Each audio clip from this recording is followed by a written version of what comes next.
ప్రేమ వ్యవహారాలు సమస్య. తల్లిదండ్రులు ఏం చెప్తున్నారో చూద్దాం. పిల్లలు చదువుకునే వయసులో ప్రేమలు, పెళ్ళిళ్ళు అనుకుంటూ జీవితాలను నాశనం చేసుకుంటున్నారు. వాళ్ళు చేసే చేష్టలతో తల్లిదండ్రులు విసిగెత్తిపోతున్నారు. పిల్లలు చదువుకోవాలని స్కూళ్లకు పంపితే వాళ్ళు ఇలా చేయడం వలన చదువు చట్టుబండలు చేసి వాళ్లను ఇంట్లో పెట్టేస్తున్నాం. పరువు ప్రతిష్ట కంటే కూడా వాళ్ళు చదువుకునే వయసులో ఇలా పెడమార్గం పెట్టడమే ఎక్కువగా బాధిస్తుంది అని. విద్యార్థులు ఏమంటున్నారో విందాం. నేను నా తరగతిలోని ఒకరిని ఇష్టపడ్డాను.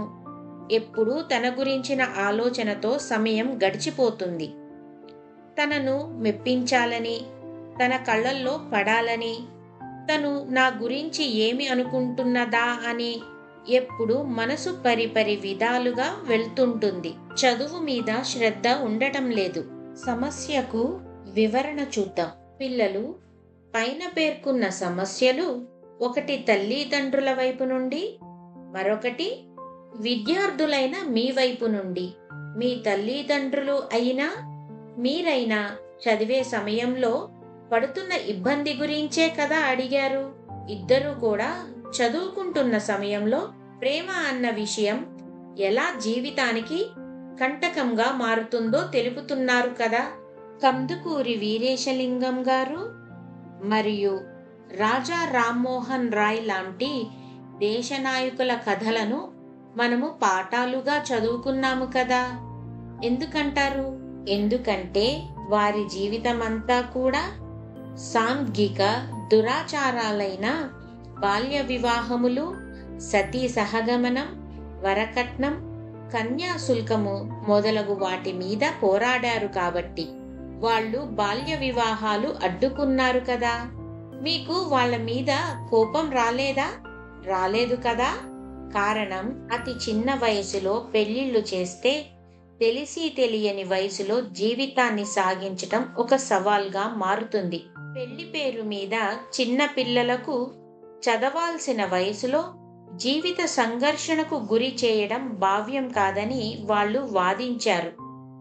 శారీరకంగా, మానసికంగా, సామాజికంగా, నైతికంగా ఇలా ఎలా చూసినా బాల్య వివాహాలు బాల్యాన్ని కొల్లగొట్టే దురాచారంగా ఎంచి దేశమంతటా నిషేధించబడ్డాయి కదా.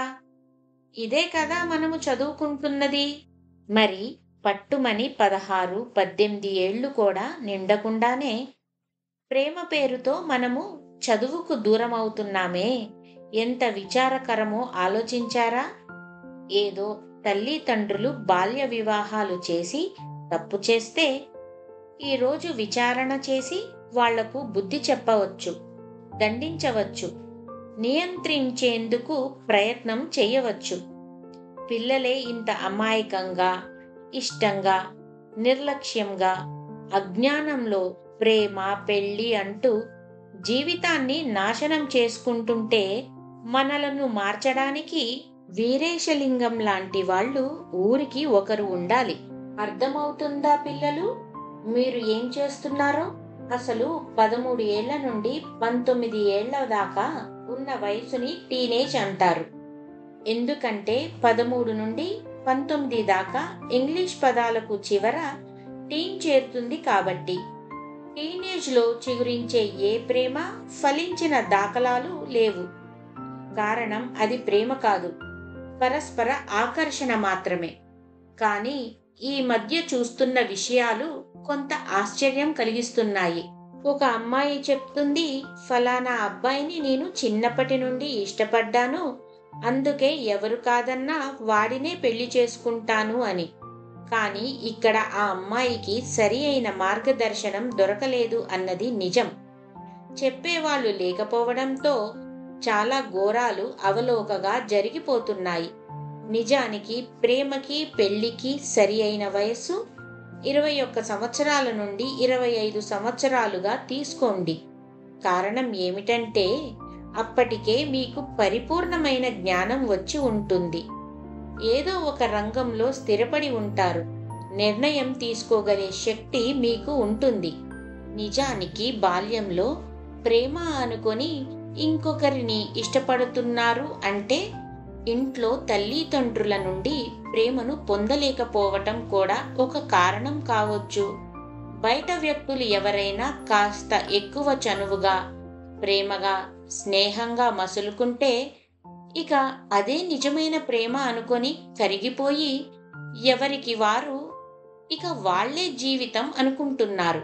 ఇంకా ప్రధానంగా ఈరోజు మనము చూస్తున్న సినిమాలు, టీవీలో అంశాలు పిల్లలను చాలా తప్పుడు మార్గంలో తీసుకొని వెళ్తున్నాయి అని చెప్పక తప్పదు. విద్యార్థులు ఈ విషయాలను గమనించండి. మీ ప్రేమకు పర్యావసానం ఆలోచించండి. పెళ్లి దాకా వెళ్తుందని భావిస్తున్నారా? సమాజం హర్షిస్తుందా మీ ప్రవర్తనను?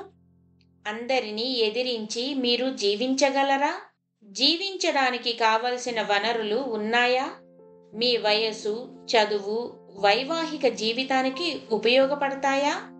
ఒకవేళ రేపు అతి చిన్న వయసులో మీకు పిల్లలు పుడితే వాళ్లను పోషించే తెలివితేటలు మీకున్నాయా?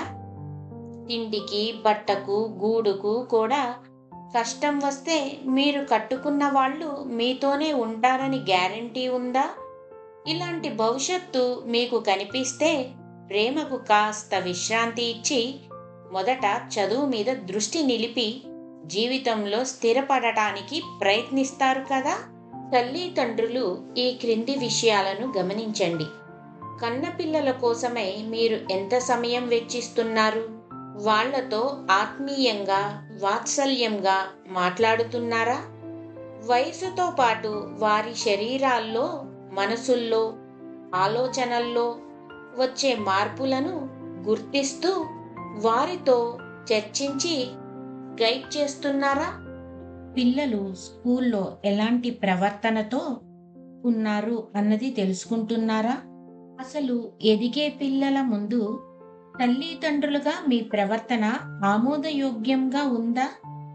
ఇంట్లో కానీ లేదా స్కూల్లో కానీ పెద్దవాళ్ళు నైతికంగా ఉన్నారా? మీరు మీ పిల్లలకు ఎలాంటి ప్రపంచాన్ని పరిచయం చేస్తున్నారు? టీవీ, మూవీ, సామాజిక మాధ్యమాలు, స్మార్ట్ ఫోన్, డబ్బులు మొదలగున్నవి. పిల్లలు ఇంట్లో ఒక్కరే ఉన్నప్పుడు కానీ, రాత్రి వేళల కానీ ఏం చేస్తున్నారో గమనించారా? అన్నిటికీ అరుపులే కట్టడి చెయ్యవు అని గుర్తించి పిల్లలను ప్రేమగా అక్కువ చేర్చుకొని మాట్లాడండి. అవసరం అయితే అవతల పిల్లలను కూడా వ్యక్తిగతంగా కలవండి. ఉపాధ్యాయుల దృష్టికి తీసుకొని వెళ్ళండి. పిల్లలు, తల్లిదండ్రులు ఇద్దరూ కూడా మానసిక నిపుణులను కలిసి వారి సలహాలు తీసుకోండి. నిజానికి విద్యాలయాలలో పిల్లలను ఎంతో ఉన్నతంగా తీర్చిదిద్దవచ్చు. కానీ ఈ రోజుల్లో అలాంటి పరిస్థితులు కనిపించడం లేదు.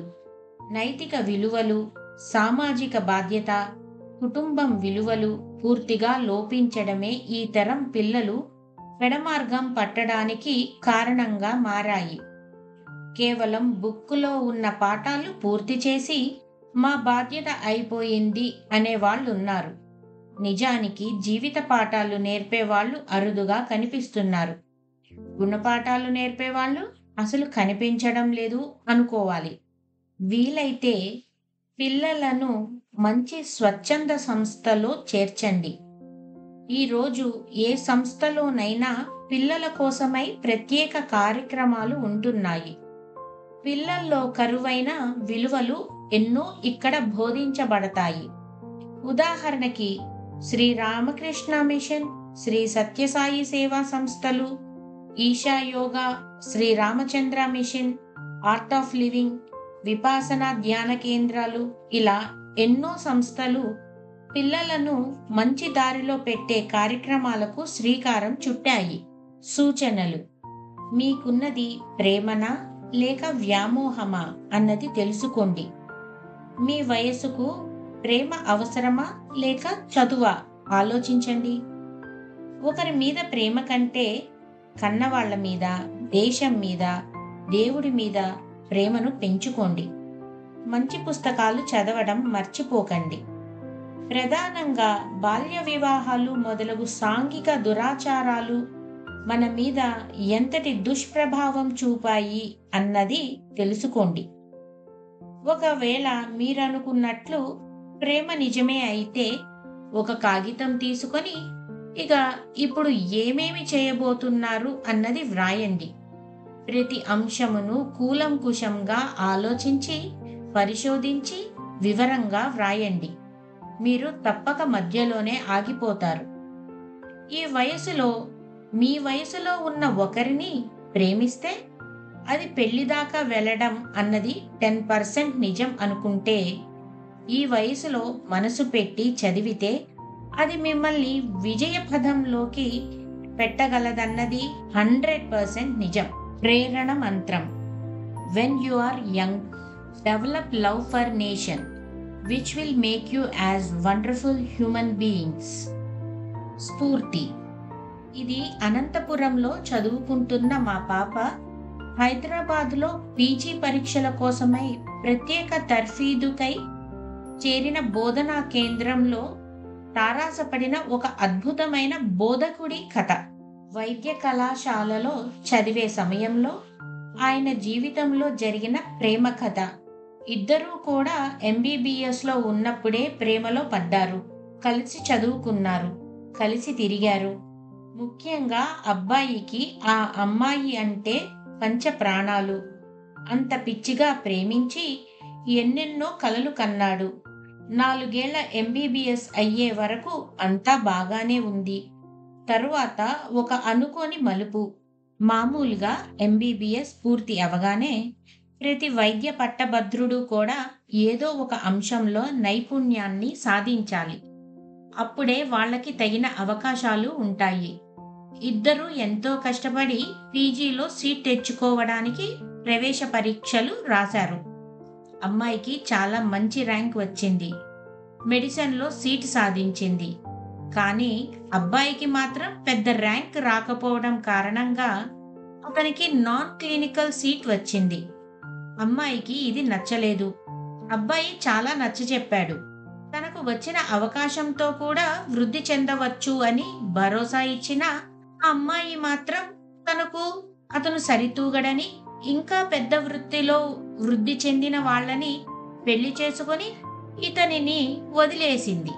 ఆమె తనను వదిలేసిన బాధతో అబ్బాయి చాలా చాలా మానసిక వ్యధతో కృంగిపోయాడు. తన సర్వశక్తులు కూడగట్టుకొని జరిగిందంతా తన మంచికే అనుకొని తాను ఎంచుకున్న బ్రాంచ్లోనే పట్టు సాధించాడు. బోధననే తన వృత్తిగా ఎంచుకొని చాలా నైపుణ్యాన్ని సాధించాడు. ఇప్పుడు అతడు దేశ విదేశాలు తిరుగుతూ కొన్ని వేల మంది డాక్టర్లకు మేలుకవలు బోధించే ఉపాధ్యాయ వృత్తిలో కొనసాగుతూ కోటాను కోట్ల రూపాయలు సంపాదిస్తూ ఎంతో మంది హృదయాలను తన టీచింగ్ ద్వారా గెలుచుకున్నారు. చూడండి, అతను ప్రేమ విఫలం అయినందుకు దేవదాసులా మారి జీవితాన్ని నాశనం చేసుకోలేదు. ఆ ప్రేమ మత్తు నుండి, మోసపోయిన బాధ నుండి బయటపడి అసమానమైన వ్యక్తిగా వృద్ధి చెందాడు. అయినా ఇలా ప్రతి ఒక్కరికి చదువుకునే సమయంలో ప్రేమ వ్యవహారాలు అవసరమా? జీవితానికి ఒక జిజ్ఞాస ఉండాలి. ప్రథమ పాత్ర నొప్పు పదము వెనుక.